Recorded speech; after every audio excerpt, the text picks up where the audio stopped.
제가 어제 오후에 제게 약이 왔다고 그래서요, 약국을 갔거든요. 그런데 의사가 처방을 했다 그러면서 그 약을 하나 이렇게 주더라고요. 근데 보니까 약이 상당히 비싸요. 근데 왜, 보험이 되는데 왜 약이 이렇게 비싸냐 그랬더니, 이 당뇨기가 있으면 음식을 먹으면 당이 이게 생각도 못하게 말이죠, 겉으로 별 표시는 안 나는데 무엇을 음식을 먹든지 아니면 당이 많은 음식을 먹든지 이렇게 하면 당이 쫙 올라갔다가 내려갔다가, 이게 우리 생각하는 것보다도 훨씬 더 이게 세게 영향을 준대요. 근데 이 약 먹으면은 이 당이 이제 올라갔다 내려갔다 하는 것을, 그걸 줄여서 그냥 약간 올라갔다가 내려갔다가 이렇게 해주는 거라는 거죠. 여러분, 우리 인생이요, 이 사람이 이렇게 허우대가 멀쩡하고 해도 참 사람이 약한 것 같아요. 그 당뇨가 도대체 뭐길래 음식 조금 먹는다고 해서 당이 쫙 올라갔다가 또 음식이 좀 먹지 않으면 금방 또 내려왔다가 이렇게 하는 것처럼 우리 인생도 참 내가 하나님 앞에서 이렇게, 내가 하나님 여기 있습니다, 내가 하나님 말씀을 순종합니다, 내가 지금 이 갈멜산에 이 바알과 아세라 선지자 850명을 내가 혼자 이들과 함께 싸워서 저들을 다 물리치겠습니다, 하나님의 이름으로 승리하겠습니다, 그러면서 이 엘리야가 너무너무 놀라운 일을 이루었어요. 여러분, 그렇지 않아요? 말이 그렇지, 엘리야가 갈멜산에서 그렇게 승리했다, 우리가 잘 알고 있지만 가만히 생각해 보면 엘리야는 한 사람이에요. 그리고 바알과 아세라 선지자는 세상에 850명이에요. 그리고 그 갈멜산이 어떤 곳이냐, 바로 그들이 하나님의 제사하는 가장 그 중심지라 이 말이죠. 그러니까 적군의 완전히 그 심장부에 들어가서 이 엘리야가 도대체 누구이길래 단 한 사람이 가서 거기에 있는 850명의 바알과 아세라 선지자, 그리고 아합 왕, 모든 백성들이 있는 가운데서 하나님은 살아계시다는 것을 이 엘리야 혼자서 그들과 싸워가지고서 승리했다는 이 사실이 너무 놀랍지 않아요? 그런데 그렇게 위대한 하나님의 종이 오늘 말씀을 보면 이제 아합의 그 부인인 이세벨이 사람을 보냈다고 그러잖아요. 원수를 갖겠다는 거죠. 네가 이렇게 했으니 너도 내일 이맘때가 되면 이 사람들 같이 죽임을 당하리라. 근데 참 저는 이 말씀을 읽으면서 도무지 이해가 안 되는 것이, 어떻게 그렇게 믿음이 좋고 하나님 말씀 앞에 순종했고 지난 3년 반 동안에 그 어려움 속에서도 하나님의 역사를 이루기 위해서 하나님과 동행했던 엘리야, 그리고 정말 그 적의 심장부에 갈멜산 위에서 그 850명의 그 우상 숭배하는 선지자들과 함께 그렇게 담대하게 싸우고 엘리야가 직접 그 선지자들을 죽였다고 했어요. 그렇게 용맹스러운 하나님의 종이 그 이세벨에게 들은 말, 내가 내일 이맘때 너도 이와 같이 되게 할 것이다는 그 말 한마디에 순간적으로 그냥 마음에 낙심이 돼버린 겁니다. 이 세상에 아무리 무슨 능력이 있고 위대하고 거룩하고 정말 하나님의 큰 종인 것 같아도 인간은 어쩔 수가 없어요. 하루아침에 그저 이렇게 우리가 무너지는 것입니다. 그래서 제 마음 속에도 그런 생각이 들어요.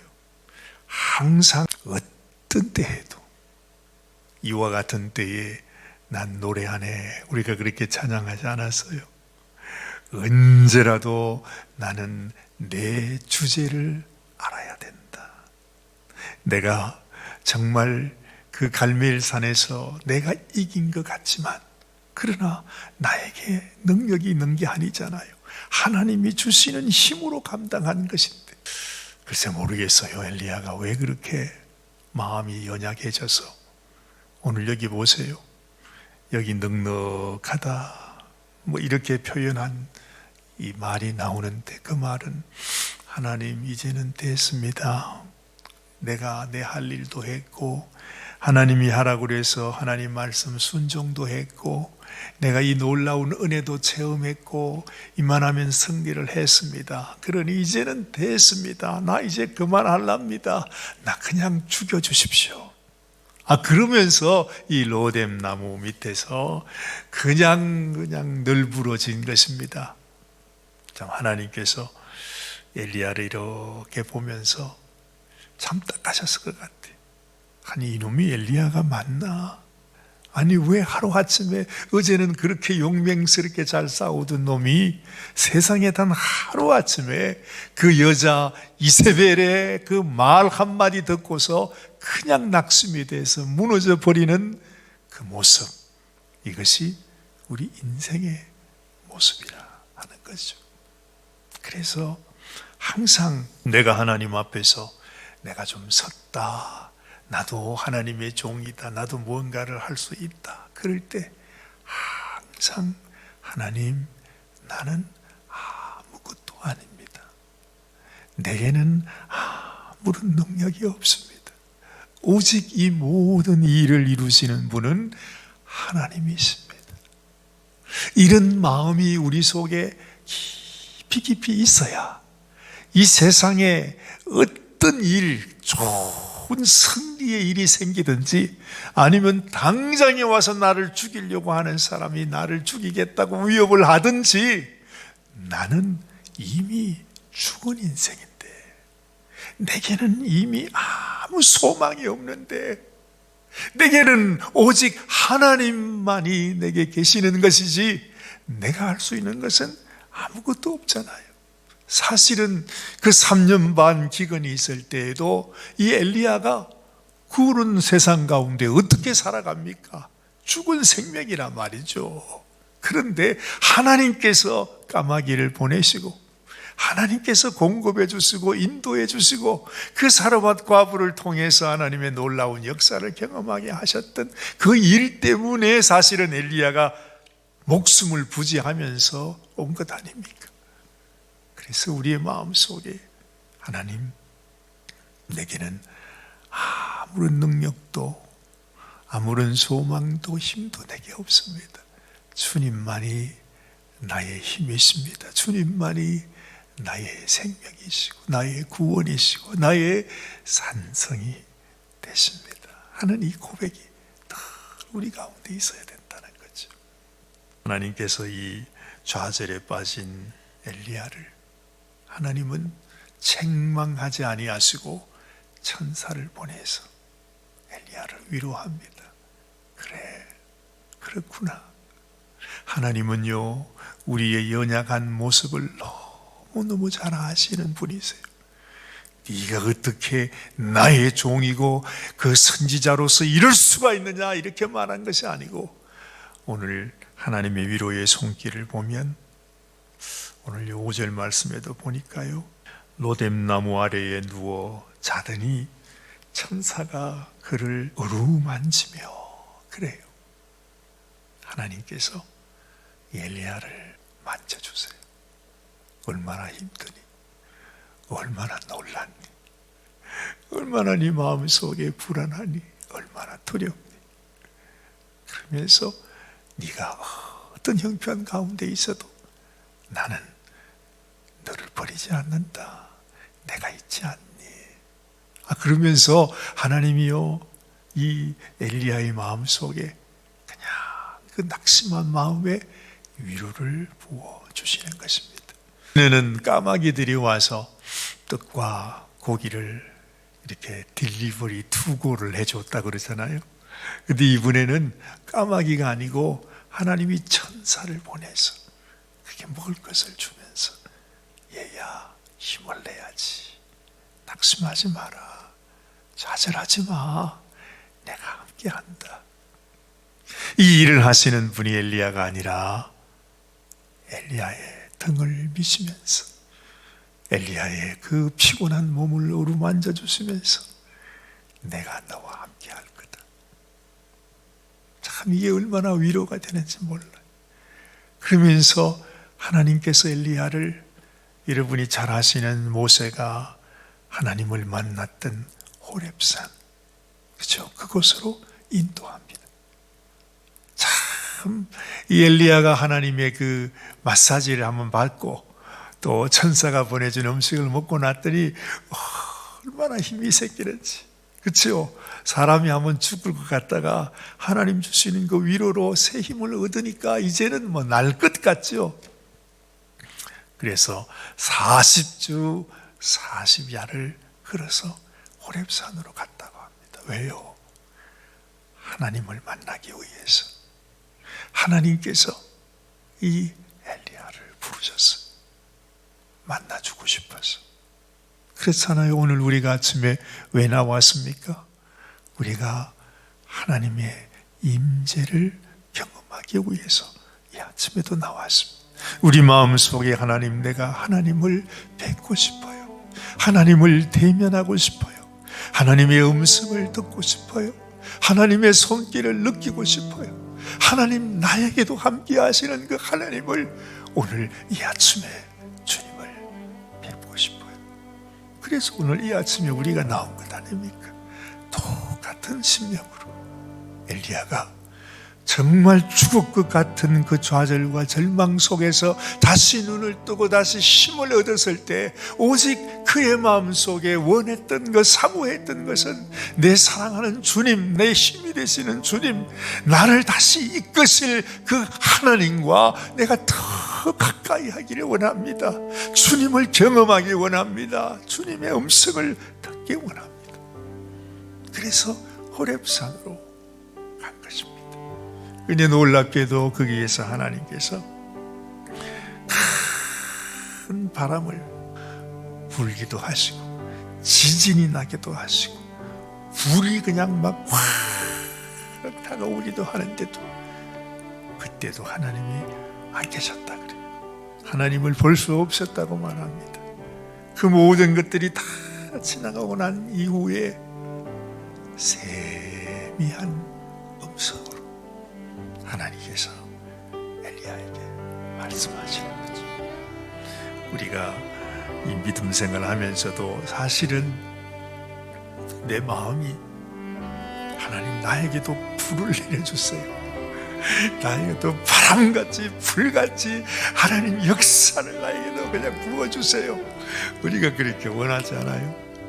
근데 사실 정작 진짜로 물론 그 모든 것도 하나님의 임재를 나타낼 수도 있겠지만은, 그러나 그 모든 것은 사실은 데코레이션이고 진짜 하나님의 임재는 그 불과 바람과 지진 가운데서 들려오는 세미한 음성, 하나님의 음성. 오늘 이 아침에도 여러분 내 마음속에 나를 향하여 말씀하시는 주님의 음성이 무엇인가? 주님 당신의 그 음성을 들을 수 있도록 나의 심령을 정결케 하시고 내 귀가 열려지게 하시고 주의 음성이 내게 들려올 수 있는 거룩한 당신의 도구로 나를 사용하여 주옵소서. 하나님께서 엘리야에게 이스라엘 땅에 어떤 일이 일어나게 될 것인지, 하나님이 그 엘리야에게 앞으로 되어질 일을 말씀하면서 네가 이스라엘에 이 사람을 왕으로 세우고 유대에는 이 사람이 왕이 되게 하고 그리고 너의 후계자로 저 사람을 기름 부어 세워라, 그 말씀을 하세요. 하나님께서 우리는 알지 못하지만 다가오는 앞으로의 장래를 위해서 하나님께서 나에게 우리가 어떻게 해야 할 것인지를 하나님이 말씀하시며 인도하시고 계시는 것을 알게 되는 것입니다. 오늘 이 아침에도 하나님 앞에 기도하면서 하나님, 바람도 좋고 불도 좋고 진동하는 것도 좋지만은 하나님의 음성을 듣지 못하면 그 모든 것은 아무것도 아닙니다. 무엇보다 주의 말씀, 주의 음성이 내 심령에 들려와서 하나님, 내 앞길을 하나님의 인도하시는 대로 순종하며 살아가게 하여 주옵소서. 놀랍게도요, 엘리야가 그렇게 연약한 것 같았어도 그래도 역시 하나님께서 이 엘리야를 통해서 하나님의 살아계신 것을 그 백성들에게 보여줬기 때문에 옛날에는 어땠는지 몰라요. 그러나 엘리야가 하나님, 나는 너무 외롭습니다. 나 혼자밖에 없습니다. 그렇게 하소연할 때 얘야, 너로 말미암아, 너의 순종함으로 말미암아 이미 이 땅에 바알에 무릎 꿇기를 거절한, 무릎 꿇지 않은 나의 종 7,000명이 남아있다. 너는 혼자가 아니야. 걱정하지 마. 낙심하지 마. 하나님은 너를 통해서 놀라운 역사를 이루고 계시는 것을 이 엘리야에게 말씀해 주시는 것입니다. 이런 놀라운 은혜와 축복이 우리들 가운데도 함께 있게 되기를 간절히 소원합니다.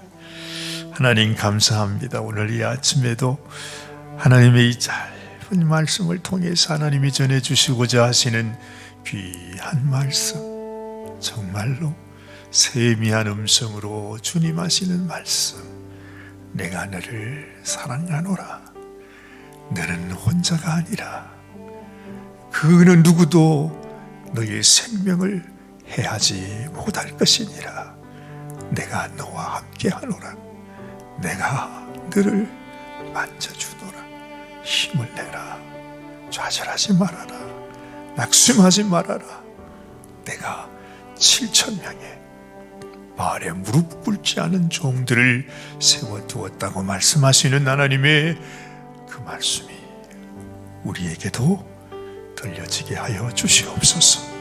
오늘 이 아침에도 하나님 앞에 주의 음성 듣기 위해 나온 당신의 종들을 축복하여 주시고 엘리야에게 주신 하나님의 위로와 축복과 하나님의 말씀이 우리 가운데도 임하게 하여 주시옵소서. 우리 주님 예수님의 귀하신 이름으로 감사하며 간절히 기도드리옵나이다. 아멘, 아멘.